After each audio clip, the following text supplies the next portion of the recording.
मॅमचे केस इतके मोठे होते की चक्क 3 जणांनी मिळून त्यावर ट्रीटमेंट केली. सातारकर रील पूर्ण नक्की बघा. आजच्या आपल्या क्लायंट आहेत प्रियांका मॅम. या पुण्याहून आमच्याकडे आल्या होत्या. त्यांची आत्या इथे राहते, त्यामुळे इकडे त्यांचं येणं जाणं सुरूच असतं. पण यावेळी येण्याचं कारण थोडं खासच होतं. पुण्यात बसूनच त्यांनी आमचं पेज आणि रील पाहिली आणि म्हणाल्या, बस आता ट्रीटमेंट करायची तर इथेच. म्हणजे रील इतके कन्व्हिनियन्स होते की गुगल रिव्ह्यूची गरजच पडली नाही. प्रियांका मॅमचे केस खूप लांब आणि दाट होते. बघायला सुंदर, पण मॅनेज करायला फुल टाइम जॉब. केस इतके गुंतायचे की कधी कधी कोंब पण आज मी नाही येणार मूडमध्ये असायचा. त्यातच आधी मेहंदी लावत असल्यामुळे केस खूप ड्राय झाले होते.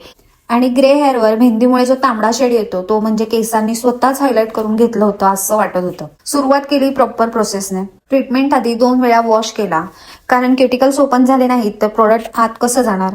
Simple science. मग 2 वेळा वॉश करून आम्ही दोघींनी मिळून ब्लो ड्राय केला, कारण केस इतके लांब होते की एकटीने केलं असतं तर मध्येच चहा ब्रेक घ्यावा लागला असता. यानंतर आम्ही मीडियम ब्राऊन शेड मध्ये कलर दिला, जेणेकरून ग्रे हेअर आणि मेहंदीचा अनइव्हन टोन सगळं एकदम नीट दिसेल. कलर झाल्यावर मेन गेम सुरू झाला. नॅनोप्लास्टिया ट्रीटमेंट. डॅब डॅब टेक्निकने आम्ही ट्रीटमेंट अप्लाय केली. म्हणजे एकही स्टँडने म्हणाय नको माझ्यावर कमी काम झालंय. मग 45 मिनिटं वेट केलं. तोपर्यंत मॅम रिलॅक्स मोड मध्ये आणि आम्ही आमच्या नेक्स्ट स्टेप रेडी करायला तयार झालो. त्यानंतर 70 to 80% प्रोडक्ट आम्ही वॉश करून काढलं, कारण फुल प्रोडक्ट ठेवलं तर ट्रीटमेंट कोऑपरेट करत नाही.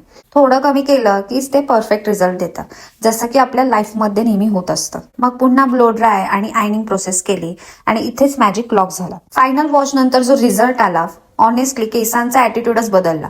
फ्रीज गायब, ड्रायनेस बाय बाय आणि केस इतके स्मूथ आणि मॅनेजेबल झाले की आता कोंब पण हॅपीली ड्युटीवर हजर. प्रियांका मॅमचा फायनल लुक इतका सुंदर झाला की त्यांचा पुणे टू हिअर प्रवास 100% वर्थ इट झाला आणि आम्हालाही खूप समाधान मिळालं.